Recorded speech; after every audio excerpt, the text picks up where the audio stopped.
아가 부디 살아만 다오. 칠흑 같은 밤, 눈보라 몰아친 외딴 섬.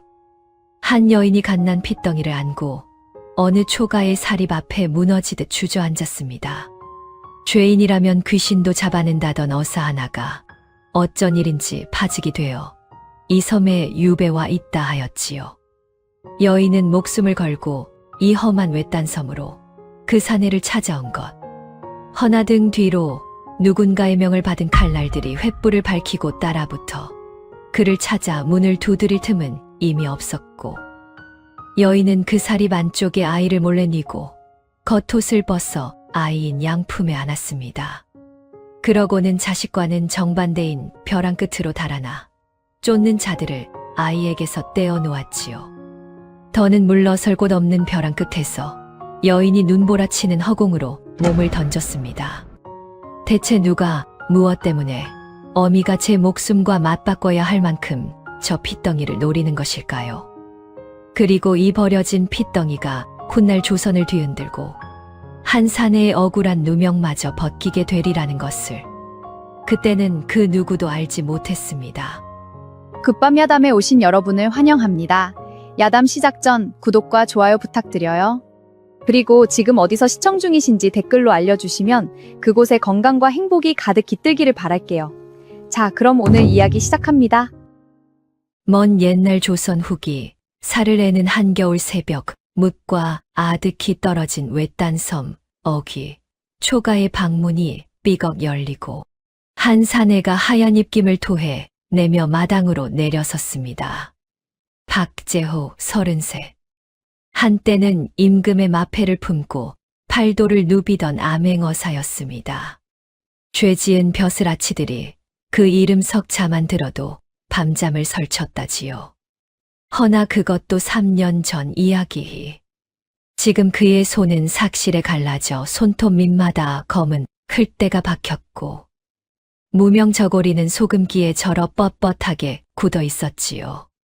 글 읽던 선비의 손이 아니라 남의 논밭 김매고 개실 거드는 사꾼의 손이었습니다. 죄인의 몸으로 이 외딴 섬에 유배 온 지 3년. 날마다 새벽같이 일어나 삭시를 나가는 것이 이 사내에게 허락된 삶의 전부였지요. 여느 새벽과 다르지 않던 그날, 재호가 사립을 나서려던 바로 그때였습니다. 가느다란 소리 하나가 그의 발을 딱 붙들었습니다.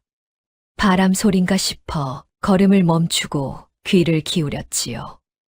허나 바람은 끊어졌다 이어지는데 이 소리는 끊어지지 않았습니다. 숨이 모자란 듯 가늘고 여린 그 소리가 사립 안쪽 집더미 곁에서 새어 나오고 있었지요. 재호의 눈매가 서늘하게 굳었습니다. 한때 남들이 놓치는 것을 짚어 내던 어사의 눈이 3년 만에 저도 모르게 번뜩였지요. 소리를 따라 다가가 보니 간밤의 눈에 젖어 빳빳하게 얼어붙은 강보 하나가 집더미 그늘에 놓여 있었습니다. 재호가 무릎을 꿇고 그 자락을 들췄습니다. 순간 그의 손끝이 얼음장 같은 냉기에 닿아 움찔했지요. 핏덩이였습니다. 갓 태어난 지 며칠이나 되었을까 싶은 조그마한 갓난 것. 손가락도 입술도 새파랗게 질려 있었고 온몸을 떨면서도 울음이라 부르기 민망할 만큼 소리가 잦아들어 있었습니다. 다 타들어간 등잔 심지가 마지막으로 파닥이는 꼭 그런 소리였지요. 재호의 손이 저도 모르게 아이의 목 옆으로 가맥을 짚었습니다. 어사 시절 주검이며 산 사람이며 수없이 짚어보던 그 손길이었지요. 맥이 뛰고 있었습니다. 신락 같았지만 분명 뛰고 있었지요. 그때 재호의 손끝에 무언가 걸렸습니다. 아이의 목에 채워진 반으로 쪼개진 옥놀이개였지요. 희부만 새벽빛에 들어보니 잎사귀 모양으로 다듬은 옥이 딱 절반에서 갈라져 있었습니다.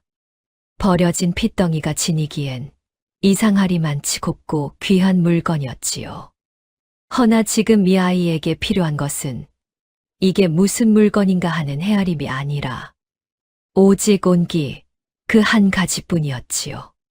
재호는 두말 없이 제 저고리 앞섭을 풀어 헤치곤 얼음 같은 그 핏덩이를 맨 가슴에 바짝 끌어안았지요. 뼛속까지 시린 냉기가 가슴팍을 타고 온몸으로 퍼져나갔지만 아이를 감싼 두 팔만은 어떤 추위에도 풀리지 않았지요. 재호는 그대로 사리 밖으로 내달렸습니다. 저찬 목은 물어본 흔적조차 없는 아이가 밤새 온몸으로 떨었으니 이대로 두면 해가 뜨기도 전에 숨이 칠판이었습니다. 섬 반대편 제 하나 너머의 갓난쟁이를 잃고 후 아직 저지 도는 아낙 하나가 산다는 것을 재호는 알고 있었지요. 거기까지는 성한 걸음으로도 반식경. 허나 이 핏덩이에게 반식경이 남아있는지는 알 수 없었습니다. 재호는 눈 쌓인 재를 향해 이를 악물고 뛰었지요. 집신 밑창이 언 땅에 몇 번이고 미끄러졌지만 멈추지 않았습니다. 무릎이 시큰거리고 허파가 얼어붙는 듯 했지만 다리를 놀렸습니다. 품 안의 떨림이 저고리를 뚫고 가슴팍까지 전해져 왔지요. 바로 그때 앞쪽 어둠 속에서 인기척 하나가 불쑥 일어섰습니다. 재호의 걸음이 멈칫했습니다. 허리가 한쪽으로 살짝 기운 노인 하나가 빈 곰방대를 입에 문 채 눈길 위에 서 있었으니 이 섬에 30해를 숨어 산다는 삼봉 영감이었지요. 말수가 없어 온종일 한마디도 않는 날이 예사인 노인. 삼봉이 재호에 풀어 헤친 앞섭과 그 안에서 새어나오는 가는 울음소리를 보았지요. 노인은 아무것도 묻지 않고 그저 입에 물었던 곰방대를 쑥 빼더니 재호가 가려던 제 너머 쪽을 턱으로 가리켰지요. 없게. 그 한마디였습니다. 삼봉이 성큼 다가와 떨리는 재호의 팔에서 아이를 받아 제 등에 둘러엎였습니다. 품에 안고 뛰는 것보다 등에 업고 뛰는 편이 온몸을 덜 흔든다는 것을 자식을 업어본 적 있는 사람만이 아는 손놀림이었지요. 아이부터. 노인의 목소리는 낮고 갈라져 있었지만 흔들림이 없었습니다. 두 사내가 눈 쌓인 재를 함께 넘었습니다. 앞선 삼봉의 등에서 아이가 흔들렸고 뒤따르는 재호의 귀에 노인의 가래 끓는 기침 소리가 자꾸만 걸렸지요. 재를 넘고 밭두렁을 지나 마침내 불빛 하나가 새어나오는 초가 앞에 두 사람이 당도했습니다. 재호가 사립을 두드릴 겨를도 없이 문이 열리고 전물릴 안악이 부스스한 얼굴로 나왔다가 삼봉의 등에 엎인 새파란 핏덩이를 보고는 대번에 낯빛이 변했습니다. 이를 어찌제 얼어 죽기 직전이잖소. 안악이 아이를 받아 안아 방으로 뛰어들어가 식은 아랫목에 얼른 아이를 뉘고 제 저고리를 풀어 온몸을 감싸 안고는 젖을 물렸지요. 처음엔 아이의 입이 젖을 찾을 힘도 없어 보였지만 잠시 뒤 새파랗던 입술이 옴찔옴찔 움직이기 시작했지요. 작은 모굴대가 젖을 삼키느라 오르내렸고 방문 밖에 선 재호는 그 광경에서 눈을 떼지 못했지요. 아이의 입술에서 푸른 기가 거치고 가슴이 규칙적으로 오르내리기 시작했습니다. 그제야 안악이 긴 한숨을 내쉬며 고개를 돌렸습니다. 조금만 늦었어도 큰일 날 뻔했소. 그 말에 내내 버티고 서 있던 재호의 무릎에서 스르르 힘이 빠져 문설줄을 붙들고서야 겨우 몸을 가눴지요. 한참 만에 안악이 물었습니다. 헌데 이 아이가 네 집 자식이오? 방 안이 조용해졌고 재호는 대답하지 못했습니다. 버려진 아이를 거두었노라. 그 말 한마디를 하려 해도 거둔 이가 유배 온 죄인이라면 이야기가 달라지는 법. 죄인이 근본 모를 핏덩이를 품었다는 소문이 관아에 닿으면 아이도 저도 어찌 될지 알 수 없었습니다. 제호의 입이 열렸다가 다시 닫혔지요. 문틈으로 보이는 아이의 조그마한 손이 허공을 향해 무언가를 잡으려는 듯 쥐었다 폈다 하고 있었습니다. 그 손을 보는 순간 제호의 목구멍에서 저도 생각지 못한 말이 흘러나왔지요. 제 자식이 올시다. 안악이 고개를 들어 제호를 보았습니다. 삭실에 갈라진 손, 소금기에 전 저고리, 밤을 새운 듯 퀭한 눈. 그 위를 한번 훑어 내리던 안악의 시선이 더는 캐묻지 않고 내려앉았습니다. 세상에는 굳이 묻지 않는 것으로 지켜주는 정이 있는 법이지요. 제호 자신도 몰랐습니다. 제 자식이라는 그 한마디가 이토록 무거운 것인 줄을. 마패를 잃고 이름을 잃고 아무것도 지킬 수 없던 사내가 난생 처음 아비라는 이름 하나를 제 입으로 꺼낸 것이었습니다. 허나 이상한 일이었습니다. 그 무게가 어깨를 짓누르기는커녕 마치 허공에 떠있던 발밑에 비로소 단단한 땅이 닿는 것만 같았지요. 이윽고 날이 훤히 밝자 젖을 배불리 먹은 아이가 새근새근 잠이 든 것을 확인하고서야 제호는 자리에서 몸을 일으켰지요. 삼봉 영감은 어느샌가 마당 한 구석에 쪼그려 앉아 여전히 불도 붙이지 않은 빈 곰방대를 물고 있었습니다. 제호가 다가가 고개를 숙였지요.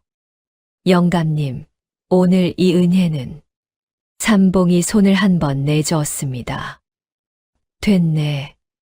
그러고는 잠든 아이 쪽을 오래도록 바라보는데 그 눈빛이 참으로 이상했습니다.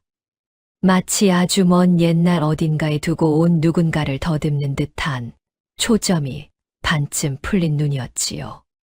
제호는 그 눈빛을 읽었지만 아무것도 묻지 않았습니다. 이 노인 또한 무언가를 잃어본 사람이라는 것을 그 눈이 말해주고 있었으니까요. 집으로 돌아오는 길, 제호는 강보에 쌓인 아이를 품에 안고 걸었습니다. 간밤 그토록 몰아치던 눈보라는 어디로 갔는지 하늘에서는 한방눈이 소리 없이 내리고 있었지요. 제호가 문득 걸음을 멈추고 품 안에 아이를 내려다보았습니다. 눈 오는 새벽에 왔으니 혼잣말이 하얀 입김에 실려 흩어졌지요. 설이라 하자. 설이. 누군가에게 이름을 지어준다는 것. 그것은 제 세상 안에 그 사람의 자리 하나를 마련해 주는 일이었습니다. 죄인의 몸으로 이 섬에 아무것도 가진 것 없던 사내가 이 아침 세상에서 가장 귀한 것 하나를 품에 안은 것이었지요. 품에 넣으면 이 어린 것이 따뜻해질 줄로만 알았는데 정작 제 가슴이 먼저 데워지고 있다는 것을 그때 제호는 미처 알지 못했습니다. 그날 이후로 이 외딴 섬 초가에는 말 없는 셋의 살림이 시작되었습니다. 허나 그 살림은 남들의 그것과는 달랐지요. 제호는 죄인의 몸, 언제 관아의 눈이 미칠지 모르는 유배 죄인의 몸이 근본도 모를 핏덩이 하나를 거두어 키우고 있었던 겁니다.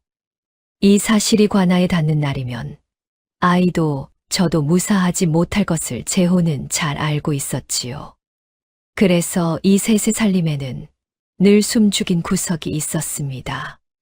설이가 마당에서 까르르 웃기라도 하면 제호는 얼른 아이를 안아들여 방문을 닫았지요.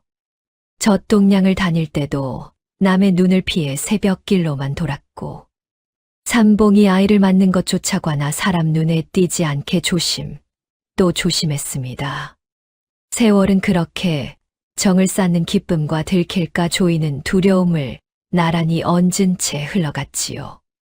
제호는 날마다 동트기 전에 일어나 잠든 서리의 숨소리를 확인하고서야 삭시를 나섰고 봄이면 남의 논에 모를 꽂고 여름이면 갯바위에 붙은 소금을 긁고 가을이면 볕단을 젓지요. 품삭시라야 좁쌀 몇 돼, 엽전 몇 잎이 고작. 서리의 미음거리를 사고 나면 제 입에 들어갈 것은 남지 않는 날이 예사였지요. 그런 날이면 재호는 저작거리 국밥집 앞을 그냥 지나쳤습니다.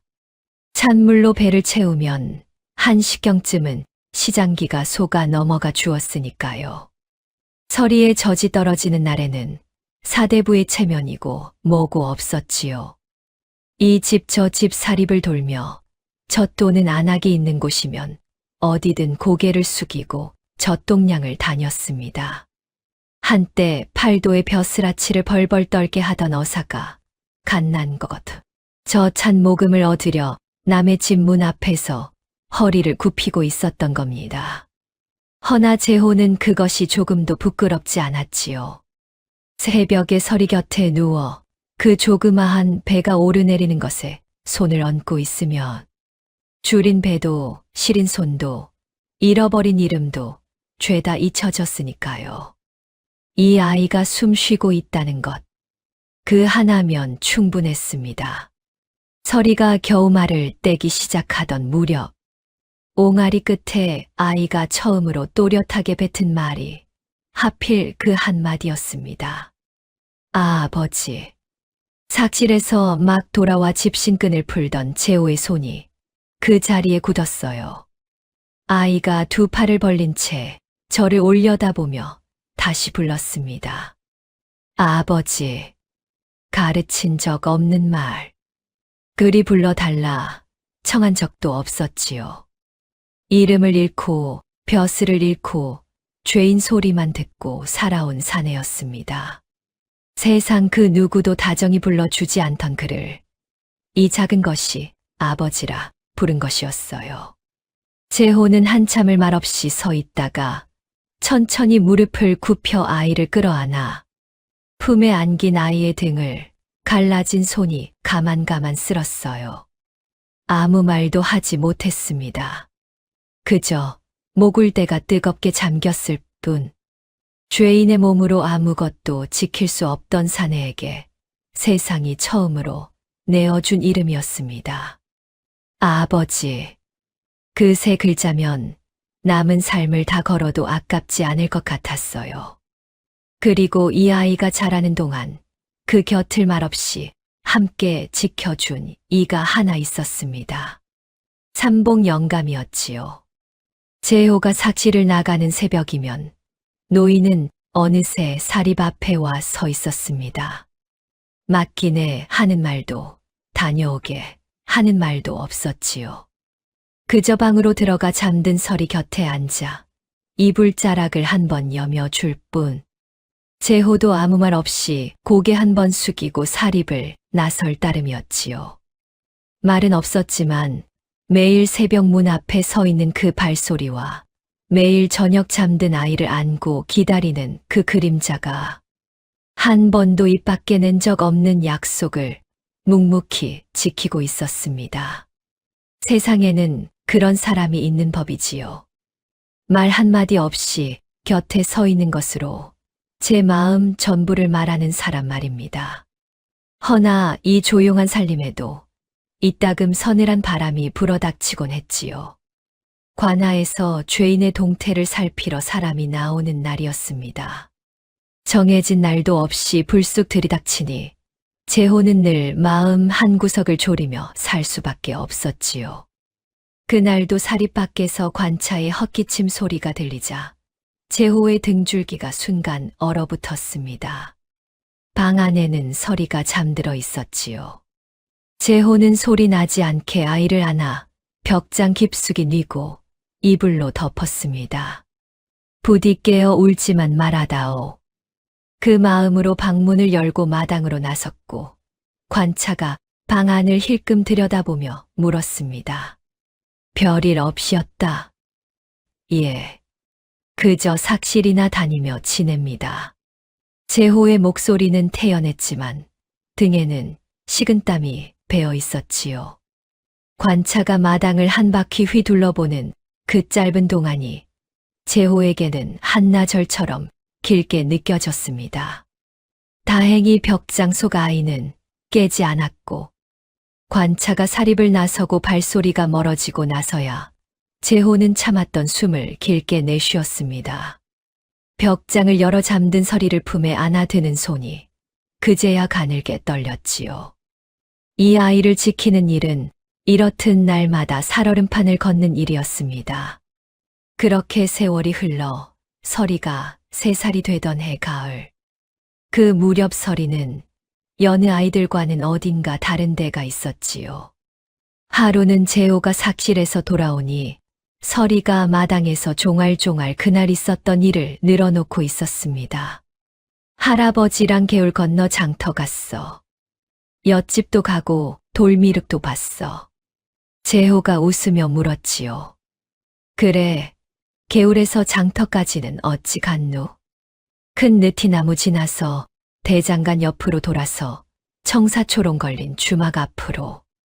재호의 손이 서리의 등을 쓸다가 문득 멈췄습니다.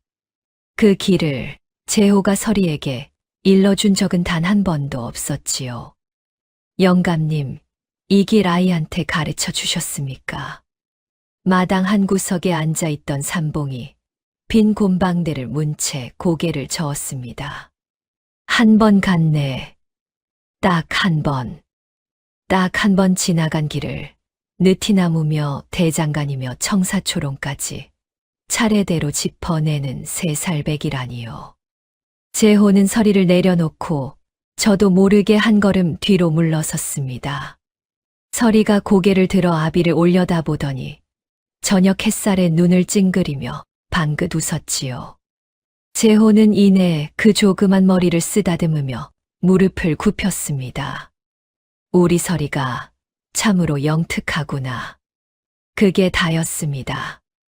영특하다는 말 한마디. 그저 제 딸이 남보다 좀 총명한가 보다. 그리 여겼을 뿐. 허나 마음 한구석이 까닭 모르게 서늘해지는 것도 사실이었습니다. 숨겨 키워야 할 아이가 남들 눈에 유난히 띄는 재주까지 지녔다는 것. 그것이 복이 될지 화가 될지 그때의 재호로서는 알 길이 없었습니다. 아비에게 달려와 안기는 3살배기 딸. 재호에게는 그것으로 충분했으니까요. 허나 이 아이가 한 번 본 것을 결코 잊지 못하는 눈을 가졌다는 것. 그 눈이 훗날 어떤 진실을 밝혀내게 될지는 그때는 아무도 알지 못했습니다. 서리가 재호의 다리에 매달려 올려다보았지요. 아버지 손 차가워. 응, 안 차갑다. 차가워. 아까 할아버지 손은 따뜻했는데. 재호가 손등으로 서리의 볼을 톡 건드리자 아이가 까르르 웃었습니다. 그 모습을 마당 구석에서 지켜보던 삼봉이 물었던 곰방대를 손에 쥐었지요. 서리가 쪼르르 노인에게 달려가더니 그 빈 곰방대를 가리키며 물었습니다. 할아버지, 이건 왜 맨날 입에 물고만 있어? 불도 안 붙이면서. 삼봉의 손이 허공에서 잠깐 멈췄지요. 곰방대를 문 채 아이의 얼굴을 한참이나 내려다보던 그 눈에 또 그 초점 풀린 그림자가 스쳤습니다. 버릇이란다. 나쁜 버릇? 그래, 나쁜 버릇이지. 그럼 버려. 삼봉이 소리 없이 웃었지요. 주름 깊은 눈가가 접히며 마른 입술이 희미하게 올라갔습니다. 그래, 언젠가는. 서리가 두 팔로 노인의 목을 끌어안자 삼봉의 어깨가 한 번 움찔했지요. 기침 때문이 아니었습니다. 투박하게 갈라진 손이 아이의 작은 등을 감싸 안았고 그 손에서 좀처럼 힘이 풀리지 않았지요. 재호가 여태 한 번도 본 적 없는 그런 웃음이었습니다. 저 노인도 언젠가 누군가의 아비였겠구나. 그런 생각이 재호의 가슴을 스쳐 지나갔지요. 장독대 위로 가을볕이 미연이어 기울고 있었고 3사람의 그림자가 마당 위에 나란히 길게 드리워졌지요. 이 말 없는 셋이 이룬 살림이 언제까지고 이대로일 줄만 알았는데 바다 건너 저 못해서 죽은 줄 알았던 아이를 향해 무언가가 다시 움직이기 시작했다는 것을 이 섬은 아직 알지 못했습니다. 다시 몇 해가 흘러 서리가 7살이 되던 해, 그 사이 삼봉 영감의 기침은 가슴 밑바닥에서 긁어 올리는 소리로 바뀌어 있었고, 기침 끝에 입을 닦은 손등에 붉은 것이 번지는 날이 잦아졌습니다. 재호가 그것을 못 보았을 리 없었지요. 영감님, 의원에게 가보셔야 합니다. 한 번은 그리 말했지만 삼봉은 빈 곰방대를 문 채 짧게 대꾸했지요. 돈 있으면 가지. 그게 다였습니다. 재호는 더 말을 잇지 못하고 목구멍으로 무언가를 삼켰지요. 그 무렵 재호에게는 유배 올 때 품속에 감추어 온 물건이 하나 있었습니다. 낡은 치부책 한 권이었지요. 모서리가 다 닳아 속장이 비어져 나온 어사 시절부터 지녀온 것. 그 안에는 벼슬을 잃던 그날까지 제 손으로 적어둔 것들이 빼곡했습니다. 대군의 죄를 캐며 보아둔 자들의 인상차게, 그리고 서툴게 그려 넣은 얼굴 몇이었지요. 재호는 그 치부책을 반다지 깊숙이 넣어두고 좀처럼 꺼내보지 않았습니다. 들여다보면 그날의 일이 되살아났으니까요.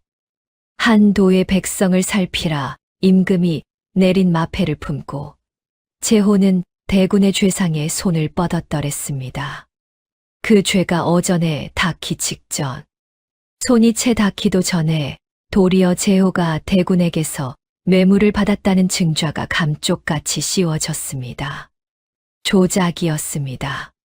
허나 그것을 밝힐 길이 죄인이 된 재호에게는 없었지요. 그렇게 어사 박재호는 관직을 삭탈당하고 이 외딴 섬으로 유배되어 세상에서 지워졌던 겁니다. 그런데 어느 날 서리가 반다지를 열었다가 그 치부책을 꺼내 펼쳤습니다. 먹으로 그려 넣은 얼굴들을 조그만 손가락으로 하나하나 짚어가며 들여다보았지요. 설아, 그건 내려놓거라. 재호가 얼른 다가가 책을 거두었습니다. 서리는 순순히 책을 건네주며 고개를 갸웃했지요. 아버지, 이 사람들 누구야? 아무도 아니란다. 옛날 사람들이야. 서리는 더 묻지 않았지만 그 눈은 이미 그 얼굴들을 한 장 한 장 마음에 새겨 넣은 뒤였지요. 한 번 본 것은 결코 잊지 않는 눈이었으니까요. 며칠 뒤 서리가 삼봉의 손을 잡고 섬 나루 저자에 다녀온 날, 저녁상을 물리고 나서 서리가 문득 재호를 올려다보며 말했지요. 아버지, 오늘 저자에서 이상한 사람 봤어. 이상한 사람? 삿갓을 눌렀어서 얼굴은 안 보였는데 서리가 제 손가락으로 제 턱을 가리켰습니다. 턱이 아버지 책에 있던 그 사람이랑 똑같았어. 재호의 손이 밥그릇을 쥔 채로 딱 멈췄습니다. 삿갓에 가려 얼굴도 보이지 않는 자를 오직 드러난 턱선 하나로 치부책 속 먹그림과 맞추어 낸 7살배기라니요. 여느 때 같으면 우리 설이 참 영특하구나 했을. 그 재주가 지금은 재호의 등줄기를 서늘하게 훑고 지나갔지요. 설아. 재호가 애써 목소리를 눌렀습니다. 그 사람이 우리 설이한테 무슨 말 걸더냐? 아니, 그냥 서 있었어. 설이가 고개를 저었지요. 근데 내가 지나가니까 여기를 빤히 봤어. 설이가 제 저고리 옷깃 위 목개를 가리켰습니다.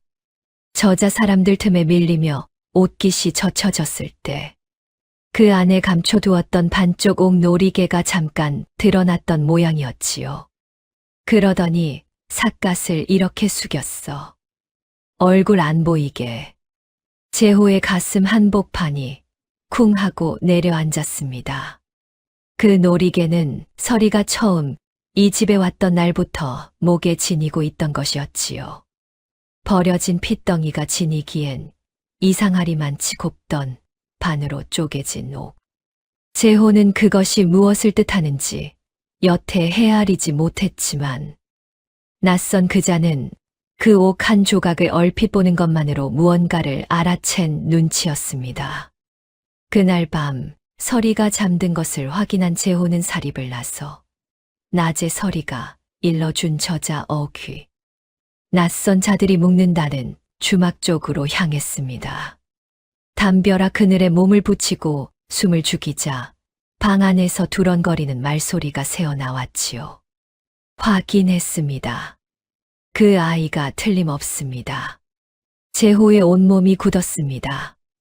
목에 그 표식을 지니고 있었어요. 반쪽으로 쪼갠 옥놀이개. 어사 놈이 데리고 있어요. 7회째 감쪽같이. 숨이 턱 막혔습니다. 제 이름이 알지도 못하는 자의 입에서 흘러나오는 순간 7회를 숨죽여 살아온 세월이 발밑에서 한꺼번에 흔들렸습니다. 마치 딛고 선 땅이 실은 살얼음이었다는 것을 뒤늦게 깨달은 것처럼 재호는 담벼락에 등을 붙인 채 미끄러지듯 주저앉았습니다. 7회였습니다. 이름을 버리면 안전할 줄 알았고 이 외딴 섬에 숨으면 잊힐 줄 알았지요. 허나 그림자는 숨을수록 서리에게 더 가까이 닿아 있었던 겁니다. 한 가지는 분명해졌지요. 누군가가 이 아이를 7회나 찾고 있었다는 것. 그리고 그자들이 이제 막 이 섬에 손을 뻗었다는 것. 허나 어째서 서리인지 그 까닭만은 여전히 캄캄한 어둠 속에 잠겨 있었습니다. 이튿날 재호는 삼봉의 방문을 두드렸지요. 간밤에 들은 것을 낮은 목소리로 전하자 삼봉이 물었던 곰방대를 천천히 빼들었습니다. 그 아이를 노린다는 겐가? 예. 7회나 잠잠하다가 어찌 이제 와서. 저도 모릅니다. 허나 이제껏 가만히 있던 자들이 움직이기 시작했다는 건 재호의 목소리가 낮게 잠겼습니다. 무언가가 바뀌었다는 뜻이겠지요. 방 안에 무거운 침묵이 내려앉았지요. 한참 만에 삼봉이 입을 열었습니다. 자네 어쩔 셈인가? 지켜야지요, 서리를. 지킨다는 게 도망치는 겐가, 맞서는 겐가. 두 사내의 눈이 마주쳤고 재호는 그 물음의 무게를 알 것 같았습니다. 맞서는 겁니다. 삼봉이 곰방대를 다시 입에 물더니 고개를 한 번 끄덕였지요. 그럼 나도 도망치지 않겠네. 재호가 노인을 보았습니다. 삼봉의 갈라진 목소리가 낮게 이어졌지요. 30해 전이었네. 나도 누명을 썼지. 관가의 곡식을 빼돌렸다는 죄였어. 곰방대를 쥔 노인의 손이 미세하게 떨렸습니다. 헌데 나는 싸우지 않고 도망쳤네. 이 섬까지. 자네는 도망치지 말게. 30해 동안 눈도 잘 마주치지 않던 노인. 그런 사람이 지금만은 재호의 눈을 똑바로 들여다보고 있었습니다. 30해를 도망쳐 온 사람만이 지을 수 있는 그런 눈빛이었지요. 재호는 그제야 알았습니다. 삼봉이 서리를 안을 때마다 짓던 그 이름 붙이기 어려운 눈빛의 정체를. 도망치며 잃어버린 제 자식 대신 이 아이만은 결코 놓지 않겠다는 그것은 속죄였습니다. 그 말 끝에 삼봉이 기침을 했지요. 짧지 않은 기침이었습니다. 입을 막은 손에 또 붉은 것이 번졌지만 재호는 차마 그것을 입에 올리지 못했지요. 바다 건너에서 불어온 바람이 섬의 밤을 서늘하게 훑고 지나갔고 무언가가 이 조용한 섬을 향해 조여 오고 있었지요. 이튿날부터 재호의 눈빛이 달라졌습니다. 3년 넘게 꺼져 있던 어사의 눈이 다시 켜진 것이었지요. 섬 나루에 낯선 배가 드나드는 것을 재호는 놓치지 않고 살폈습니다. 저작거리를 오가는 낯선 얼굴들, 사립 밖을 서성이는 발걸음 하나하나가 이제 예사로이 보이지 않았지요. 허나 아무리 살펴본들 죄인의 몸으로 이 섬 안에서 할 수 있는 일에는 한계가 있었습니다. 그 자들이 어디서 온 누구인지, 배후에 누가 있는지, 그것을 알아내자면 무채 관아에 닿아야 했지요. 허나 삭탈관 직당한 죄인에게 관의 문은 굳게 닫혀 있었고 재호에게 남은 것이라곤 제 발과 눈, 그리고 여태 잊지 않은 기억뿐이었지요. 그런데 사람이 하나 있었습니다. 정의준. 재호가 어사 시절 함께 일하던 아랫사람으로 재호가 누명을 쓰고 끌려갈 때 상관 앞에서 이는 부당하옵니다. 소리친 단 한 사람이었지요. 그 뒤로 소식이 끊겼습니다. 정확히는 재호가 끄는 것이었지요. 곁에 두면 그마저 화를 입을 것 같았으니까요. 이제 그 이름을 재호는 다시 떠올렸습니다. 마침 섬으로 물자를 실어 나르는 뱃사공 편에 은밀히 서찰 한 통을 붙일 수 있었지요. 낯선 배 한 척과 그 배에 탄 자들의 인상착의를 적고 이 배가 어느 집 것인지 알아봐 달라는 짧은 글이었습니다. 붓을 쥔 손이 잠깐 멈칫했습니다. 이 서찰이 정의준의 손에 닿는 순간 그의 앞길마저 위태로워질 수 있었으니까요. 허나 그때 잠든 서리의 얼굴이 떠오르자 재호는 붓을 마저 놀렸습니다. 보름이 지나 물자를 실은 배편에 답신 한 통이 딸려왔습니다. 기름 먹인 종이에 눌러쓴 글씨를 재호는 등잔 아래에서 펼쳤지요. 그리고 그 글을 읽어내리던 재호의 눈이 그 한 줄에 붙박였습니다. 한양 경양대군 궁의 사람들. 배도 그 배에 탄 자들도 모두 경양대군에 수하였습니다. 경양대군. 바로 재호가 그 죄를 캐다가 누명을 쓰고 이 섬까지 밀려난 그 이름이었습니다. 재호는 서찰을 쥔 채 한동안 숨조차 쉬지 못했습니다. 7해 전 제 삶을 짓밟은 그 손이 이제 서리에게 뻗어오고 있었던 겁니다. 허나 어째서 대군이 서리를 노리는지 그 까닭만은 여전히 알 수 없었지요. 버려진 핏덩이 하나와 한 나라의 대군. 도무지 이어지지 않는 두 이름이었지만 한 가지는 분명했습니다. 저 반쪽 옥놀이개가 그 까닭의 한복판에 있다는 것. 재호는 반다지 깊숙이 넣어둔 놀이개를 다시 꺼내 들었습니다. 등잔불에 비추어 보니 갈라진 단면 안쪽에 무언가 결이 비쳤습니다. 허나 아무리 들여다보고 만져보아도 그것이 무엇을 감추고 있는지는 도무지 알 수 없었지요. 이 아이가 더 크거든 제 손으로 열어보게 하자. 재호는 그리 중얼거리며 놀이개를 다시 갈무리해 넣었습니다. 지금은 그 속을 캐는 것보다 이 아이의 내일이 먼저였으니까요. 그 무렵 삼봉 영감이 먼저 나섰습니다. 재호가 낯선 자들의 뒤를 캐는 동안 서리는 제가 맡겠다는 것이었지요. 병든 몸이었습니다. 기침 끝에 부른 것을 쏟는 몸으로 노인은 도리어 서리의 손을 더 꼭 붙들었지요. 아침이면 여느 때보다 일찍 사립 앞에 와 섰고 서리를 데리고 다니는 걸음에는 전에 없던 힘이 실렸습니다. 한쪽 어깨가 기운 걸음으로 노인은 서리의 손을 잡고 섬 안을 다녔지요. 기침이 터질 때면 얼른 고개를 돌려 아이에게 보이지 않게 했지만 서리의 손만은 한 번도 놓지 않았습니다. 어느 저녁 재호가 돌아와 보니 삼봉이 서리를 업고 마당을 거닐고 있었습니다. 업힌 서리는 노인의 등에 뺨을 대고 잠들어 있었고 노인은 낮은 소리로 무슨 노래인지 흥얼거리고 있었지요. 가락도 없는 그저 옛 자장가 한 자락. 제호는 사립 앞에 선 채 그 뒷모습에서 눈을 떼지 못했지요. 병든 노인의 등과 그 등에 엎여 잠든 아이. 누가 보아도 그것은 할아비와 손녀의 모습이었습니다. 제호는 알고 있었지요. 저 노인이 30해 전 도망치며 잃은 것이 꼭 저만 한 제 자식이었으리라는 것을요. 말은 없었지만 세 사람은 이제 한 번도 입에 담은 적 없는 무언가로 단단히 묶여 있었습니다. 그 매듭을 바다 건너의 손이 기어이 끊으러 오고 있었지요. 섬으로 드는 백길이 하나뿐이라는 것.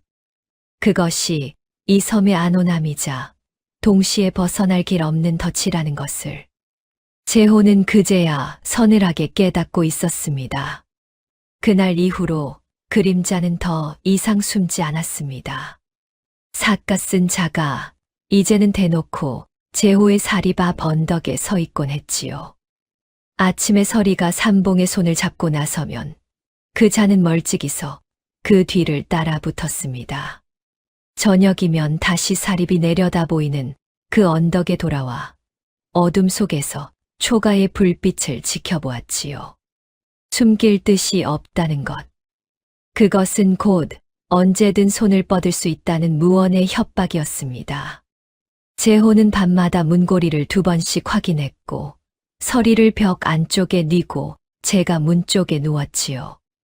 허나 벽 하나, 문고리 하나로 막을 수 있는 것이 아니라는 것을 제호도 알고 있었습니다. 그러던 어느 저녁이 제호가 삭실에서 돌아오니 사립 앞에 낯선 사내 하나가 서 있었습니다. 비단 두루마기를 걸친 풍채 좋은 자였지요. 삿갓쓴 염탐꾼과는 격이 다른 한눈에도 세도가의 신복임을 알 수 있는 자였습니다. 사내가 제호를 보더니 느긋하게 입꼬리를 올렸습니다. 박제호. 한때 팔도를 호령하던 어사께서 이 외딴 섬에서 삭실이라니. 세상 참 얄궂지요. 제호는 대꾸하지 않았습니다. 다만 그 자의 등 뒤, 사립 안쪽에서 서리가 삼봉의 손을 잡고 이쪽을 내다보고 있는 것을 곁눈으로 확인했습니다. 용건을 말하시오. 사내가 두루마기 소매를 쓸어내렸습니다.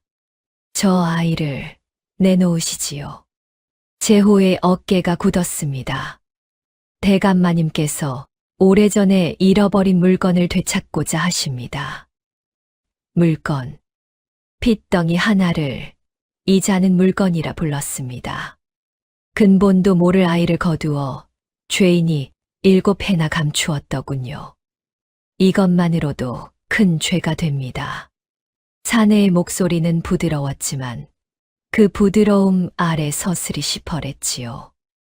허나 대감마님께서는 너그러우신 분이라 아이만 순순히 내주시면 지난 일은 덮어주겠다 하셨습니다. 거절하면? 글쎄요. 사내가 사립 안쪽의 서리를 힐끗 보았습니다. 섬이라는 곳이 참으로 무섭습니다. 묵과 끊겨 있으니 무슨 일이 일어나도 아무도 모르지요. 그 한마디에 제호의 손이 저도 모르게 주먹으로 쥐어졌고 손톱이 손바닥을 파고들어 반달 자국을 냈지만 아픈 줄도 몰랐습니다. 제호가 한 걸음 앞으로 나서며 사내와 서리 사이를 막아섰지요. 돌아가시오. 목소리가 낮게 잠겼습니다. 저 아이는 내 자식이요. 사내가 피식 웃었습니다. 주워온 아이가 어찌 자식이란 말입니까? 주웠든 낳았든. 제호의 눈이 10해 넘게 죽어있던 어사의 눈으로 번뜩였습니다. 내가 아비요. 두 사내의 눈이 팽팽하게 맞부딪혔습니다. 처마 끝에서 저녁 바람이 풍경을 건드려 댕그렁 소리 하나가 텅 빈 마당에 울렸지요. 한참 만에 신복이 두루마기 자락을 떨치며 돌아섰습니다. 사흘을 들이지요. 그 말을 남기고 사내는 언덕 아래로 내려갔고 그 뒷모습이 어둠에 삼켜질 때까지 재호는 그 자리에 못 박힌 듯 서 있었습니다. 사내가 완전히 사라지고 나서 사립 안쪽에서 작은 발소리가 다다닥 달려 나왔지요. 아버지. 재호의 다리를 서리가 두 팔로 와락 끌어안았습니다. 재호의 숨이 한순간 멎었습니다. 방금 그 사내가 데려가려 한 것이 무엇인지 이 어린 것도 알고 있었던 겁니다. 품으로 파고드는 그 작은 몸이 가늘게 떨리고 있었고 무릎이 풀리는 것 같았습니다. 재호가 천천히 몸을 굽혀 서리를 끌어앉아 삭실의 전 저고리에 서리의 조그만 얼굴이 폭 파묻혔습니다. 아버지, 저 아저씨 나빠. 아까 나 데려가려고 했지. 서리의 목소리가 저고리 안에서 웅웅 울렸지요. 아버지, 나 아버지랑 살 거야. 어디 안 갈 거야. 재호는 아무 말도 하지 못한 채 그저 그 작은 등을 감싼 팔에 힘을 주었을 뿐 목구멍이 뜨겁게 잠겨 소리가 나오지 않았으니까요. 한참 만에 겨우 한마디를 눌러냈습니다. 그래. 아무 대도 안 보낸다. 서리를 아는 재호의 어깨 너머로 삼봉 영감이 빈 곰방대를 문 채 서 있었지요. 그 눈이 언덕 아래 어둠을 오래도록 응시하고 있었습니다. 사흘. 그 사흘이 지나면 이 섬의 조용한 살림은 다시는 예전으로 돌아갈 수 없을 것이었습니다. 허나 재호는 이미 마음을 정한 뒤 도망칠 곳도 없었고 도망칠 마음도 없었지요. 이 아이를 지키기 위해서라면 7해 전 제 손에서 빼앗긴 그 싸움을 이번에는 끝까지 해낼 작정이었습니다. 바람이 유난히 사납게 부는 사흘째 되던 날 밤. 재호는 잠들지 못하고 문 쪽에 등을 붙이고 앉아 있었습니다. 서리는 안쪽 벽에 기대어 잠들어 있었고 삼봉 영감은 그날따라 돌아가지 않고 아이 곁을 지키고 있었지요. 삼경이 지났을 무렵 사립 밖에서 눈 밟는 발소리가 들려왔지요. 하나가 아니라 여럿이었습니다. 재호의 등줄기가 곤두섰지요. 발소리가 마당으로 들어서더니 방문 앞에서 멈췄고 다음 순간 방문이 거칠게 뜯겨 나갔습니다. 찬 바람과 함께 시퍼런 칼을 든 검은 그림자 서넛이 방 안으로 들이닥쳤습니다. 아이만 내놓으면 목숨은 붙여주마. 재호가 벌떡 일어나 서리 앞을 막아섰습니다. 이놈들. 허나 맨손이었습니다. 칼을 든 자들 앞에서 삭실로 갈라진 두 손이 할 수 있는 것은 많지 않았지요. 한 자가 재호의 옆구리를 발로 걷어차자 재호가 벽에 나뒹굴었고 또 한 자가 그 틈에 서리를 향해 손을 뻗었습니다. 안 돼. 재호가 피를 토하듯 외쳤지만 몸이 말을 듣지 않았지요. 바로 그때였습니다. 병들어 다 쓰러져 가던 노인의 몸이 어디서 그런 힘이 났는지. 삼봉이 벼락같이 일어나 서리를 제 품에 와락 끌어안았습니다. 그러고는 아이를 안은 채 등으로 칼날을 막아섰습니다. 물러서라. 30해를 도망쳐 온 사람이었습니다. 관가의 곡식을 빼돌렸다는 누명 앞에서도 싸우지 않고 등을 돌렸던 사람이었지요. 그런 사람이 처음으로 그리고 마지막으로 도망치지 않았습니다. 이 아이는 못 데려간다. 노인의 갈라진 목소리가 방 안을 울렸지요. 칼날이 노인의 등을 파고들었습니다. 허나 삼봉은 서리를 감싼 팔을 풀지 않았습니다. 한 번, 두 번. 노인의 몸이 크게 휘청였지만 그 팔만은 끝내 풀리지 않았습니다. 서리를 제 몸 안에 완전히 감춘 채 노인은 무릎을 꿇으면서도 아이를 놓지 않았습니다. 밖에서 인기척이 크게 일었지요. 사리 밖으로 지나던 갯마을 사람들이 소란을 듣고 횃불을 들고 몰려오고 있었습니다. 일이 커지는 것을 꺼린 자들이 칼을 거두고 물러나기 시작했습니다. 관차가 온다. 빠져라. 검은 그림자들이 뜯긴 문으로 순식간에 빠져나갔습니다. 방 안에는 무너진 노인과 그 품에 안긴 아이만이 남았습니다. 제호가 벽을 짚고 기어가 삼봉을 붙들었지요. 영감님, 영감님. 노인의 저고리 등판이 검붉게 젖어들고 있었습니다. 삼봉이 천천히 팔을 풀자 그 안에서 서리가 얼굴을 내밀었지요. 아이는 털끝 하나 다치지 않았습니다. 노인의 몸이 아이의 방패가 되어준 것이었지요. 할아버지. 서리가 노인의 얼굴을 붙들고 흔들자 삼봉의 입가로 검붉은 것이 흘러내렸지요. 허나 그 눈은 서리의 얼굴을 담은 채 희미하게 웃고 있었습니다. 7해 전 언핏덩이가 처음 젖을 물고 되살아나던 그 밤 문간에서 아이를 바라보던 그 눈빛으로 노인의 손이 힘겹게 움직였습니다.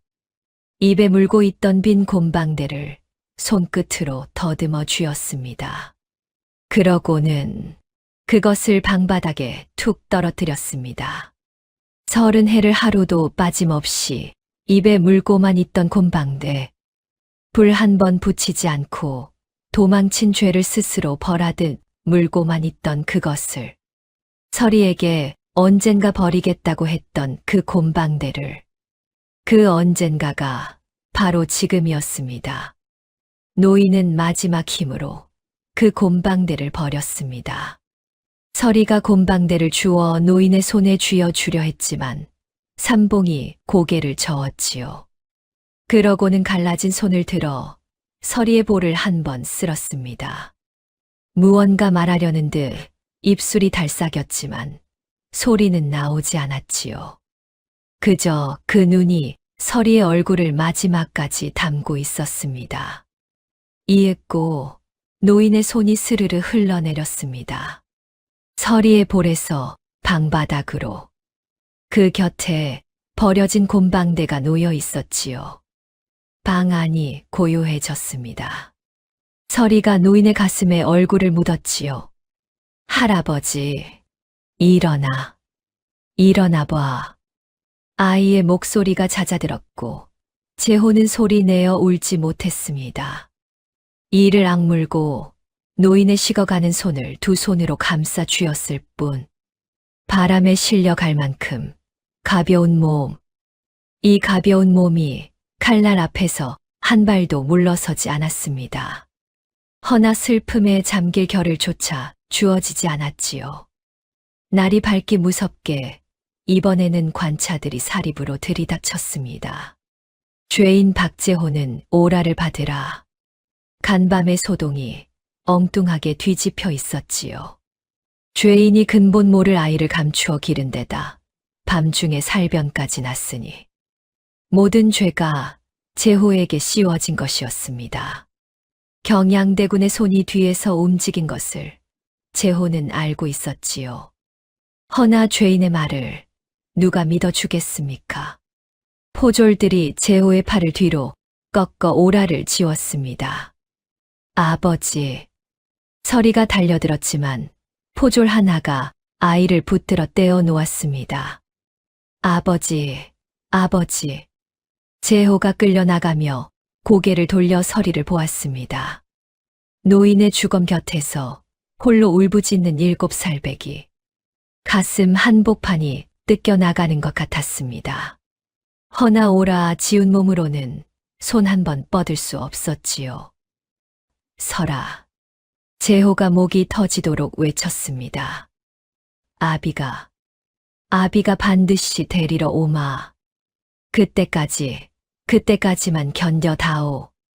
끌려가는 재호의 눈에서 뜨거운 것이 흘러내렸지만 닦을 수도 없었습니다.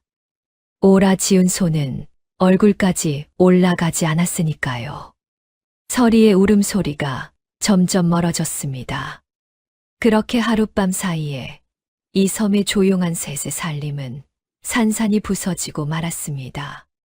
노인은 아이를 지키고 숨을 거두었고 아비는 오라지워 끌려갔으며 7살 백이 홀로 이 세상에 덩그러니 남겨진 것이었습니다.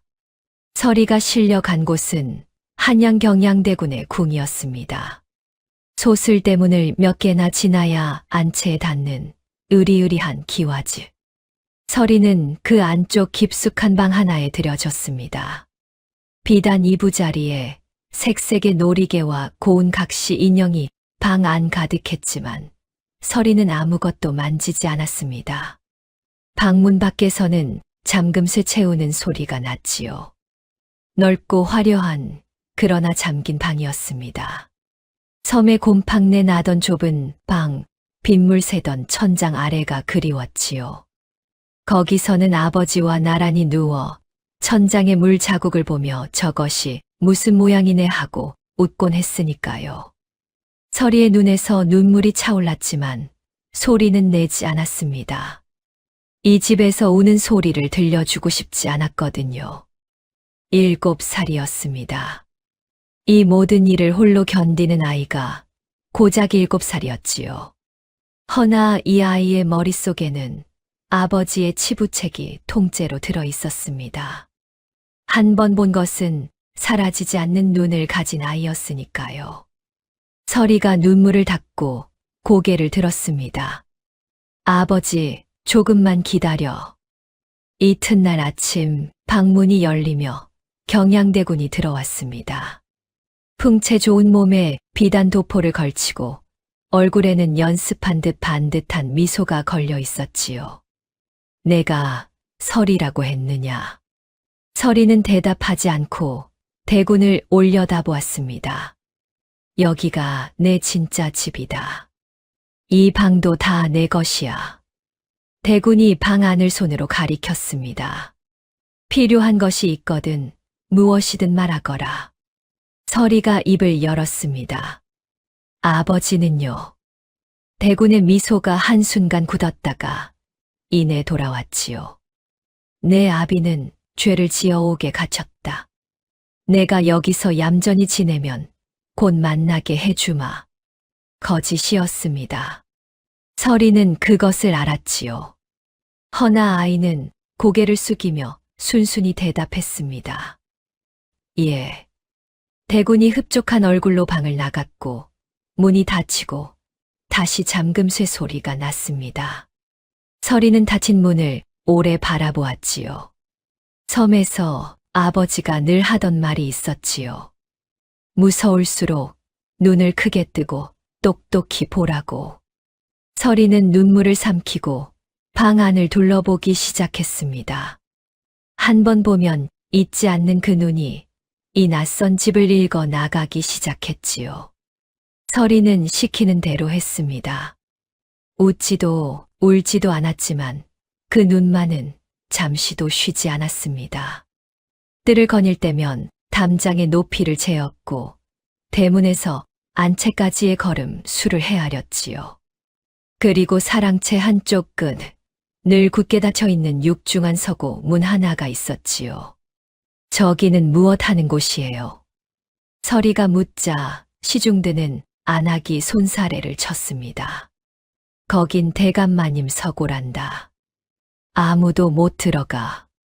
서리는 고개를 끄덕였지만 그 눈은 서고문에 달린 낯선 걸쇠 장치를 한 번 훑고 지나갔습니다.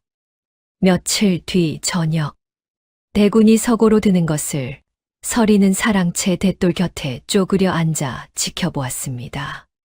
손으로는 공깃돌을 조물락거리며 그저 혼자 노는 아이인 양했지요. 내 똘에서 서고문까지는 겨우 몇 걸음 거리. 대군에게 이 아이는 처리해야 할 골칫거리였지 경계할 상대가 아니었습니다. 그 방심이 대군의 등을 아이 쪽으로 완전히 돌려 세웠고 서리는 공깃돌을 만지작거리며 고개를 숙인 채였지만 그 눈은 대군의 손끝을 놓치지 않고 쫓고 있었습니다. 대군이 서고 문에 채워진 자물쇠에 손을 올렸지요. 열쇠 구멍이 없는 이상한 자물쇠였습니다.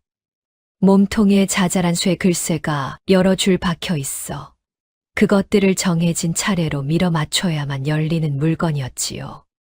여는 순서를 아는 자가 아니고서는 열쇠로도 못 여는 자물쇠였습니다. 대군의 손가락이 그 글쇠들을 하나씩 밀어갔지요. 위 칸을 왼쪽으로 둘, 가운데를 오른쪽으로 하나, 그리고 아래 칸을 끝까지. 찰칵 하고 자물쇠가 풀리자 서리는 그 순서를 단번에 마음에 새겼어요. 서고 문이 열리고 대군이 안으로 들어가 문이 닫혔습니다. 서리는 공깃돌을 손바닥에 올렸다 받으며 아무 일도 없었다는 듯 하던 놀이를 계속했지요. 그리고 며칠이 지난 모두가 잠든 삼경, 서리가 이부자리에서 몸을 일으켰습니다. 맨발이 찬 마룻바닥에 닿았지만 아랑곳하지 않았고 섬에서 아버지가 가르쳐준 소리 나지 않는 걸음이었지요. 며칠을 얌전히 지낸 덕이었을까요? 늘 밖에서 잠기던 방문이 그날따라 잠겨 있지 않았습니다. 가둔 자들은 7살배기가 밤중에 무엇을 하리라고는 꿈에도 여기지 않았으니까요. 서리는 어둠을 더듬어 사랑채 서고 앞에 이르렀습니다. 심장이 목까지 뛰었지만 손은 침착했지요. 전에 본 대군의 손놀림을 떠올렸지요. 왼쪽으로 2번, 오른쪽으로 1번, 아래로. 찰칵 하는 소리와 함께 자물쇠가 풀리고 서고 문이 소리 없이 열렸어요. 달빛이 창호지를 넘어 서고 안을 희붐하게 비추고 있었지요. 색이 벽을 가득 메우고 있었고 한쪽에 커다란 문서함들이 놓여 있었습니다. 서리의 눈이 그 공간을 읽어 나가기 시작했지요. 책장의 자리, 함의 위치, 벽과 책장 사이의 틈. 그런데 왼쪽 끝 책장이 어딘가 이상했습니다. 다른 책장은 벽에 딱 붙어 있는데 그 책장만 벽에서 손가락 한 마디쯤 떠 있었고 바닥에는 반달 모양으로 긁힌 자국이 나 있었지요. 이 책장이 여닫힌 적이 있다는 뜻이었습니다. 서리가 책장 옆면을 더듬자 손끝에 걸리는 것이 있었지요. 작은 쇠고리였습니다. 당기자 책장이 스르르 앞으로 밀려났지요. 그 뒤에 있던 것은 벽이 아니라 무릎 높이의 검은 무쇠함이었지요. 서리는 숨을 죽이고 그 함 앞에 앉아 함 뚜껑을 들어 올렸습니다. 안에는 문서 뭉치가 가득 들어 있었지요. 서리는 그것을 한 장 한 장 달빛에 비추어 읽어 내려갔습니다. 7살배기가 읽기엔 어려운 글자들이었지만 한 번 본 것은 잊지 않는 눈은 뜻을 다 헤아리지 못해도 글자 그대로를 마음에 새겼지요. 그러다 한 장에서 서리의 손이 멎었습니다. 거기 적힌 이름 석자를 서리는 알고 있었지요. 아버지가 늘 그 앞에서 말을 잃던 이름. 그리고 그 옆에 적힌 것은 세자 저하 독살이라는 6글자였습니다. 서리는 그 뜻을 다 알지는 못했지만 허나 이것이 아버지를 옥에서 꺼낼 수 있는 무언가라는 것만은 어린 가슴에도 분명하게 느껴졌습니다. 바로 그 순간이었습니다. 이 문서를 지금 지녀나가면 들키는 날엔 제 목숨이 위태로우리라는 것을 7살배기도 모르지 않았습니다. 가둔 자들이 어떤 자들인지, 할아버지가 어떻게 돌아가셨는지 두 눈으로 똑똑히 보았으니까요. 서리의 작은 손이 문서 위에서 잠깐 멈췄지요. 허나 이내 그 손이 문서를 제 저고리 안쪽에 꼭 갈무리했습니다. 무섭지 않아서가 아니었습니다. 무서웠지만 아버지를 구할 길이 이것뿐이었으니까요. 아버지.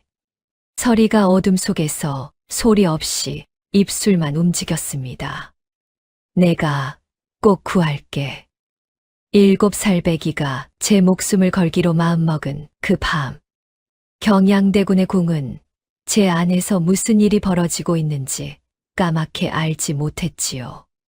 서리는 함을 닫고 책장을 제자리로 밀어놓고 왔던 길을 소리 없이 되짚어 방으로 돌아갔습니다. 들어올 때와 똑같이 아무 일도 없었다는 듯이요. 대구는 그 문서 한 장이 사라진 것을 끝내 알아채지 못했지요.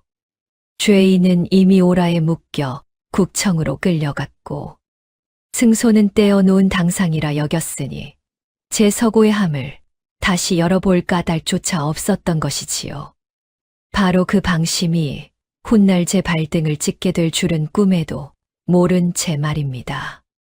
이불 속에 몸을 린 서리의 가슴 위로 저고리 안에 감춘 문서가 사각 소리를 냈습니다. 그 작은 심장이 쿵쿵 뛰고 있었지만 이제 무섭지만은 않았습니다. 아버지에게 갈 길이 이 품 안에 있었으니까요. 경양대군은 제호를 그 섬에서 조용히 처리하지 않고 한양으로 압송해 국청에 붙이게 했지요. 죄인이 근본 모를 아이를 감추어 기른 대다 살변까지 냈으니 마땅히 국법으로 다스려야 한다는 것. 세상 사람들 앞에서 제호를 흉악한 죄인으로 못 박고 아이는 제 손안에 두려는 속셈이었습니다. 그리고 서리 또한 증인으로 국청에 끌려 나오게 되었지요. 주워온 아이의 입으로 제호의 죄를 증언케 하려는 것이었지요. 대구는 자신했습니다. 고작 7살 배기가 무엇을 할 수 있겠느냐고요. 그것이 대군의 가장 큰 방심이었지요. 사실 임금에게는 오래도록 가슴에 박힌 가시가 하나 있었습니다. 7해 전 하나뿐인 세자가 갑작스레 세상을 떠났지요. 병으로 갔다 하였으나 임금은 그 죽음이 미덥지 않았습니다. 세자가 숨을 거둔 그 무렵 세자빈과 갓난 손녀마저 온데간데 없이 사라졌으니까요. 임금은 은밀히 사람을 풀어 그 일의 뒤를 캤지만 아무것도 나오지 않았습니다. 증좌가 없으니 심증만으로 제 아우를 뵐 수는 없는 노릇이었지요. 그렇게 7해 임금은 아들을 잃은 한을 홀로 삼키며 살아온 것이었습니다.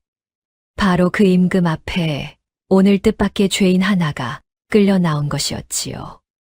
국청이 열리는 날 붉은 골룡포를 입은 임금이 높은 자리에 좌정하고 그 아래로 의금부 당상들이 늘어섰지요. 오라 지운 제호가 뜰 가운데 꿀려 있었고 그 몰골은 참아볼 수 없을 만큼 상해 있었습니다.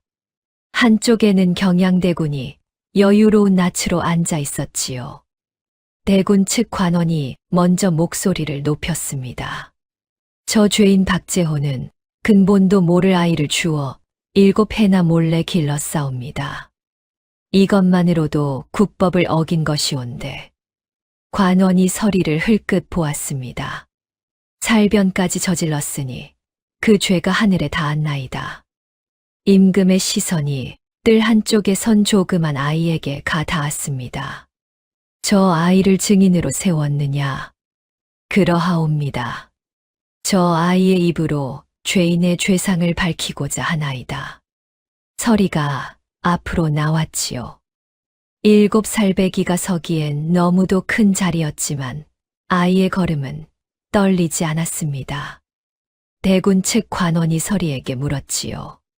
저기 꿇어있는 자가 내 친아비가 아니렸다. 맞느냐? 예. 저자가 너를 어디서 데려왔는지 아느냐? 압니다. 서리가 또렷이 대답했지요. 눈 오던 새벽 갯가에 버려진 저를 주우셨습니다. 국청 여기저기서 웅성거림이 일었습니다. 관원의 입꼬리가 올라갔지요. 바로 그때였습니다. 서리가 제 저고리 안쪽으로 손을 넣더니 접힌 문서 한 뭉치를 꺼내 두 손으로 받쳐 들었습니다. 아래옵니다. 아이의 맑은 목소리가 국청에 울렸지요. 이것은 경양대군의 서고 안 무쇠함에서 나온 것이옵니다. 대군의 얼굴이 처음으로 굳었습니다. 뭐라? 제가 대군께서 함을 여시는 것을 보고 그대로 따라 열었사옵니다. 의금부 당상이 그 문서를 받아 임금께 올렸습니다. 문서를 펼쳐 읽어내리던 임금의 얼굴이 점차 새하얗게 질려갔습니다. 거기 적힌 것은 경양대군이 제 조카인 세자를 독살한 모의의 전말, 대군 자신의 필체로 적힌 빼도 박도 못할 죄증이었습니다. 7회였습니다. 임금이 사람을 풀고도 끝내 찾지 못했던 그 증좌가 이제 막 7살배기에 저고리 안에서 나온 것이었습니다. 병으로 갔다던 아들이 실은 제 아우의 손에 독살당했다는 것이 이 한 장에 낱낱이 적혀 있었지요. 문서를 쥔 임금의 손이 걷잡을 수 없이 떨리기 시작했습니다. 이것이 참말이더냐? 용포 자락 아래로 임금의 어깨가 들썩였고 국청이 발칵 뒤집혔습니다. 저것은 조작이옵니다. 저 죄인이 꾸며낸. 대군이 벌떡 일어나 소리쳤습니다. 허나 임금이 천천히 자리에서 일어섰습니다. 한 나라의 지존이 아니라 자식이 잃은 아비의 얼굴이었지요. 대군의 필체를 과인이 모를 성시프냐. 낮게 잠긴 그 목소리에 국청의 공기가 얼어붙었습니다. 내 아들을 내가 내 손으로. 임금의 눈에서 뜨거운 것이 흘러내렸습니다. 대군의 입이 벌어진 채 다물어지지 않았고 여유롭던 낯이 한 겹 한 겹 벗겨지고 있었습니다. 핏기가 가시고 두 눈이 사정없이 흔들렸지요. 곧이어 붙잡혀 온 대군의 수하 하나가 형틀 앞에서 이실 찍고 있습니다. 세자 독살도 제호에게 뒤집어 씌운 누명도 섬으로 자객을 보낸 것도 모두 대군의 명이었노라고요. 국청이 숨소리조차 없이 고요해졌을 때였습니다. 서리가 다시 한 발 앞으로 나섰습니다. 아랠 것이 하나 더 있사옵니다. 임금이 고개를 끄덕였습니다. 말하라. 서리가 꿀려있는 제호를 한번 바라보고 다시 임금을 올려다보았지요. 저 사람은 살변을 저지를 사람이 아니옵니다. 아이의 목소리가 조금씩 떨리기 시작했습니다. 저 사람은 제 아버지이옵니다. 대군 측 관원이 끼어들었습니다. 친아비도 아닌 자를 어찌 아비라 하느냐. 서리가 그 관원을 돌아보았습니다. 피가 섞이지 않았어도 제 아버지이옵니다. 그러고는 임금을 향해 말을 이었지요. 아버지 손은 늘 차가웠사옵니다. 국청이 조용해졌습니다. 삭실로 하루 종일 언 손이라 저녁에 돌아오면 얼음장 같았어요. 헌데 제 발이 시리다 하면 그 언 손으로 제 발을 감싸 주셨습니다. 서리의 눈에 물기가 차올랐지요. 젖이 떨어지는 날이면 아버지는 끼니를 걸으셨습니다. 남의 집을 돌며 젖동량을 다니시고 정작 당신 입에는 아무것도 넣지 않으셨어요. 배고프지 않으시냐 여쭈면 늘 웃으며 아니라 하셨습니다. 아이의 목소리가 끝내 갈라졌지요. 거짓인 줄 저는 알았습니다. 아버지 뱃속에서 꼬르륵 소리가 나는 걸 제 귀로 들었으니까요. 제호가 고개를 푹 떨구었습니다. 방청하던 이들 사이에서 코를 훌쩍이는 소리가 새어나왔지요. 할아버지도 계셨습니다. 서리가 말을 이었습니다. 삼봉 할아버지요. 말이 없는 분이셨는데 저한테는 웃어주셨어요. 그 할아버지가 자객의 칼을 등으로 맞고 저를 감싸 안은 채 돌아가셨습니다. 서리의 볼 위로 굵은 눈물이 흘러내렸지요. 그런 아버지가, 그런 할아버지 곁에서 자란 제가 어찌 사람을 해쳤겠습니까?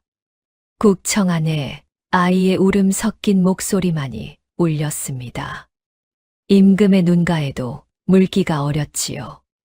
부모가 감추는 것을 자식이 모를 성쉽지만 자식은 다 알고 있는 법이지요. 서리가 마지막으로 임금을 향해 고개를 숙였습니다. 제 아버지를 돌려주십시오.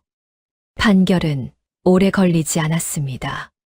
경양대군을 서인으로 폐하고 의금부에 하옥하라. 임금의 목소리가 국청을 쩌렁 울렸습니다. 제 조카를 독살하고 그 핏줄까지 없애려 한 죄. 하늘이 두렵지 않았더냐. 세자 독살 무고 그리고 자객을 보내 사람을 해친 죄. 여유롭던 그 얼굴은 온데간데 없고 형리에게 끌려나가는 어깨가 초라하게 움츠러들어 있었습니다. 대군이 끌려나가며 서리를 한 번 돌아보았지만 서리는 그를 보지 않았지요. 오직 제 아버지만을 바라보고 있었습니다. 임금이 제호를 향해 말했습니다. 박제호, 그대의 누명을 오늘로 벗기노라. 오라가 풀렸습니다. 7해를 짓눌러 온 그 오라가 마침내 제호의 몸에서 벗겨졌습니다. 제호가 풀려난 두 손을 내려다보았지요. 삭실로 갈라지고 오라 자국이 벌겋게 남은 손이었지요. 그 손으로 제호는 제 얼굴을 감쌌습니다. 그러고는 소리 없이 어깨를 떨었지요. 7해였습니다. 이름을 잃고 사람 대접을 잃고 죄인으로만 살아온 7해가 이 어린 딸의 입을 통해 마침내 씻긴 것이었습니다. 국청뜰에 봄볕이 내려앉고 있었습니다. 풀려난 제호가 몸을 일으키자 다리에 힘이 풀려 휘청였지요. 바로 그때 조그만 발소리가 뜰을 가로질러 달려왔습니다. 아버지. 서리가 제호의 품으로 와락 뛰어들었고 제호의 두 팔이 아이를 꼭 끌어안았습니다. 섬에서 처음 언 핏덩이를 품에 안았던 그날보다 아이는 한참 무거워져 있었지요. 허나 이 무게가 7해의 무게라는 것을 제호는 알았습니다. 제호의 어깨가 떨렸지요. 참으려 했지만 끝내 소리가 새어 나왔습니다. 사람들이 보는 앞에서 제호는 소리내어 울었습니다. 유배지에서 삼킨 울음과도 삼봉의 주검 앞에서 삼킨 울음과도 다른 울음이었지요. 무너지는 울음이 아니라 돌아오는 울음이었습니다. 미안하다. 늦어서 미안하다. 서리가 고개를 저었지요. 젖은 얼굴로 그래도 웃고 있었습니다. 안 늦었어요. 아버지가 온다고 했잖아요. 그때였습니다. 높은 자리에 앉아 있던 임금이 천천히 몸을 일으켰습니다. 그러고는 무신하들이 지켜보는 가운데 그 지엄한 옥좌에서 걸어 내려오기 시작했지요. 임금이 향한 곳은 다름 아닌 제호의 품에 안긴 조그만 아이였습니다. 한 걸음 한 걸음 다가오는 임금의 눈이 서리의 얼굴에서 떨어질 줄을 몰랐어요. 그 부드러운 눈매와 제 죽은 아들을 꼭 빼닮은 그 턱선을. 임금의 얼굴이 사정없이 일그러지기 시작했습니다. 얼굴이. 임금의 목소리가 잘게 떨렸지요. 죽은 세자의 얼굴이 저 아이에게 그대로 있구나. 임금이 서리 앞에 이르러 떨리는 손을 내밀었습니다. 아가야, 내가 목에 지녀온 것을 이 늙은이에게 보여주겠느냐. 제호가 품에서 반으로 쪼개진 옥놀이개를 꺼내 두 손으로 받쳐 올렸습니다. 국청에서 제호의 손에 다시 쥐어진 7해를 간직했으나 끝내 열지 못한 그 놀이개였습니다. 임금이 그것을 받아들더니 제 골룡포 안섭에서 무언가를 꺼냈지요. 똑같이 반으로 쪼개진 옥노리개 한 짝이었습니다. 세자가 세상을 떠나던 날까지 지녔던 것을 아비인 임금이 유품으로 간직해 온 그 반쪽이었지요. 임금의 손이 두 조각을 맞대었습니다. 딱 갈라졌던 두 반쪽이 한치의 어긋남도 없이 맞물렸습니다. 잎사귀 하나가 온전히 되살아났습니다. 그리고 그 순간 맞물린 옥 안쪽에서 무언가가 툭 하고 삐져나왔지요. 접힌 얇은 종이 한 장이었습니다. 두 반쪽이 하나로 맞물려야만 비로소 열리도록 그 안에 감추어져 있던 것이었지요. 제호도 7해를 지니고도 끝내 열지 못했던 것이 이것이었습니다. 임금이 그 종이를 펼쳤지요. 세자의 친필 세상을 떠나기 며칠 전 죽음을 예감한 아비가 남긴 마지막 글이었지요. 사랑하는 내 딸, 이현아. 내가 이 글을 읽을 때쯤이면 나는 이미 이 세상 사람이 아닐 것이다. 내 삼촌이 이 아비를 해하려 하는구나. 허나 아비는 도망치지 않으마. 다만 너 하나만은 기어이 살리고 싶다. 하여 내 어미에게 이 옥을 맡겨 내 목에 채워 보낸다. 이 옥이 너를 어사 박제호에게로 이끌어 줄 것이다. 이 어지러운 세상에 아비가 믿는 이는 그 사람 하나뿐이란다. 임금이 어사 박제호라는 이름을 소리내어 있는 순간 국청의 모든 눈이 뜰 가운데 선 제호에게로 쏠렸습니다. 제호의 두 다리가 그 자리에서 꺾였습니다. 7해 전대군의 죄를 캐다 도리어 누명을 쓰고 세상에서 지워졌던 그 어사를 죽음을 앞둔 세자는 제가 믿는 단 하나의 사람으로 적어두었던 겁니다. 허나 제호는 그 믿음을 까맣게 몰랐지요. 모른 채로 그 사람의 딸을 주어 7해를 키웠고 모른 채로 제 목숨을 걸어 그 아이를 지켜냈습니다. 세자의 마지막 부탁을 저도 모르는 사이에 하나도 빠짐없이 다 이뤄준 사내. 믿는다는 말도 그 믿음에 답했다는 말도 두 사람은 끝내 서로에게 닿지 못했지요. 그 사내의 입에서 끝내 오열이 터져 나왔습니다. 임금에게는 아직 소리내어 읽지 못한 한 줄이 남아 있었습니다. 허나 그 마지막 한 줄을 임금은 차마 읽지 못했지요. 그 손끝이 그 줄을 짚을 뿐이었습니다. 너를 지켜주지 못하는 이 아비를 부디 용서해다오. 죽음을 코앞에 둔 아비가 얼굴도 못 볼 딸에게 남긴 마지막 한 줄이었습니다.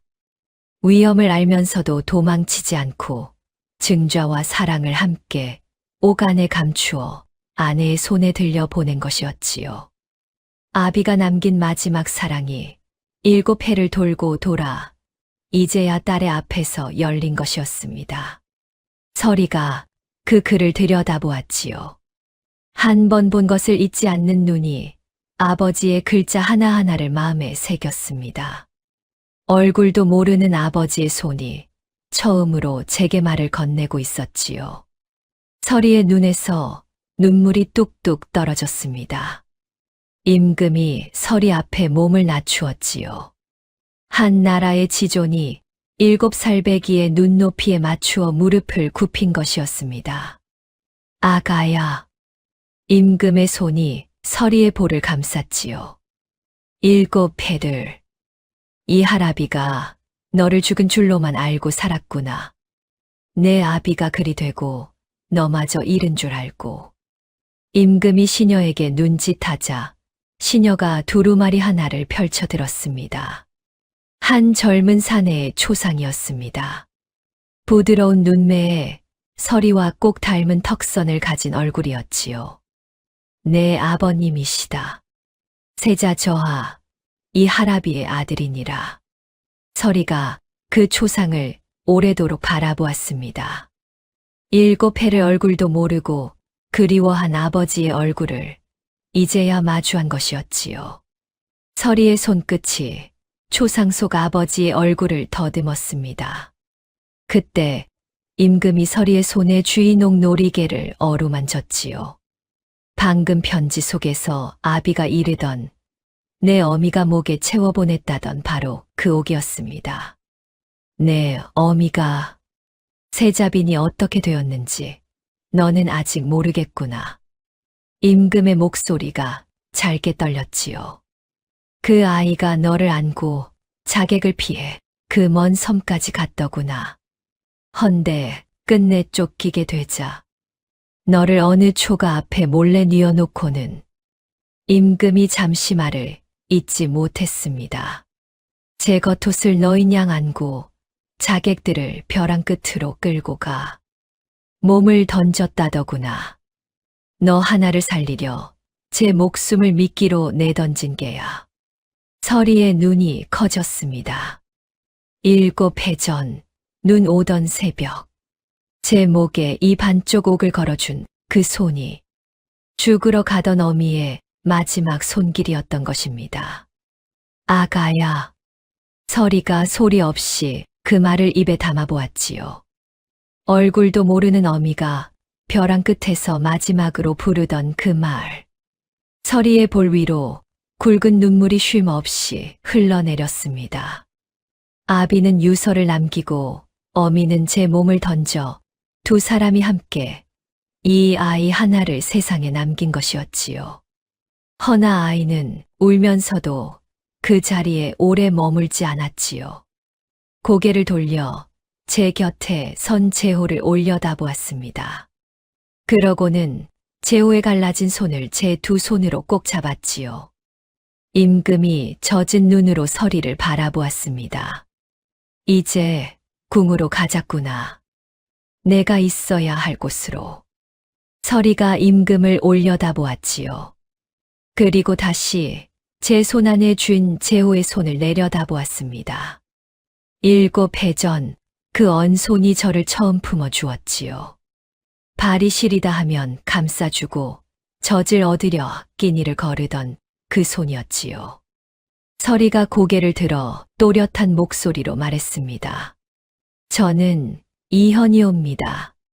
임금의 눈가가 젖어들었지요. 허나 저는 서리가 제호의 손을 더 꼭 쥐었습니다. 박제호의 딸 서리이기도 하옵니다. 국청들이 조용해졌습니다. 아버지 손을 놓지 않겠습니다. 제호의 손에 힘이 들어왔습니다. 7해 전 언갯가에서 제 검지 하나를 붙들던 조그만 손가락 5개가 이제는 제호의 손 전부를 감싸 쥐고 있었지요. 임금이 그런 서리를 한참 바라보았습니다. 눈물이 멈추지 않는 채로 입가에는 옅은 웃음이 번졌지요. 그래, 그래야 내 손녀지. 임금이 제호를 향해 깊이 고개를 숙였습니다. 한 나라의 지존이 한때 죄인이라 손가락질 받던 사내 앞에 고개를 숙인 것이었지요. 내 손녀를 살려주어 참으로 고맙네. 7해 동안 그 누구도 제호에게 해주지 않았던 말이었지요. 제호의 눈에서 다시 뜨거운 것이 흘러내렸습니다. 그 뒤의 일은 길게 말할 것이 없습니다. 임금은 제호의 관작을 다시 내리고 빼앗겼던 마패를 그 손에 다시 쥐어주었지요. 허나 제호는 예전처럼 팔도를 홀로 떠돌지 않았습니다. 곁에 지켜야 할 딸이 있었으니까요. 군주로 책봉된 서리는 궁에 적을 두었지만 정작 살기는 제호의 곁에서 살기를 청했지요. 임금도 그 마음을 끝내 꺾지 못해 서리는 그렇게 군주 이현이면서 동시에 박제호의 딸 서리로 자랐습니다. 두 이름을 그 아이는 평생 나란히 품고 살았지요. 세월이 흘러 어느 봄날 제호와 서리가 그 옛날의 섬을 다시 찾았지요. 삼봉 영감이 잠든 자리에 진달래가 흐드러지게 피어 있었습니다. 서리가 그 앞에 앉아 무언가를 내려놓았지요. 빈 곰방대 하나였습니다. 30해를 도망친 노인이 마지막 순간에 손수 버렸던 그 곰방대였지요. 할아버지, 서리가 나직이 불렀습니다. 이번엔 제가 가지고 왔어요. 봄바람이 한 줄기 불어와 진달래 꽃잎을 흩날려 꽃잎 몇 장이 곰방대 위로 사뿐히 내려앉았습니다. 말없이 곁을 지키는 것으로 제 마음 전부를 말하던 노인은 이제 이 섬의 봄 속에 잠들어 있었지요. 한 사람의 온기로 시작된 가장 길고 추웠던 겨울이 이렇게 끝을 맺었지요. 언갯가에서 누군가의 품에 처음 안겨 따뜻해졌던 그 새벽을 이 아이는 평생 잊지 못할 겁니다. 그리고 그 온기를 건넨 사람도 아마 그러할 겁니다. 오늘 이야기는 가족이라는 것이 핏줄에서 시작되는 것이 아니라 곁에 있어 주기로 한 마음에서 시작된다는 것을 생각하게 합니다. 피 한 방울 섞이지 않았어도 언 손으로 남의 아이의 발을 감싸주고 제 끼니를 굶어 그 아이를 먹인 사람, 말없이 곁을 지키다 제 목숨으로 그 아이를 살린 사람, 그런 이들이 있었기에 버려졌던 한 아이는 끝내 혼자가 아니었습니다. 혹시 여러분 곁에도 피는 섞이지 않았지만 가족보다 더 가까운 분이 계시지는 않으신가요? 오늘 밤 그분의 얼굴을 한번 떠올려 보는 시간이 되었기를 바랍니다. 지금까지 굿밤 야담이었습니다. 감사합니다.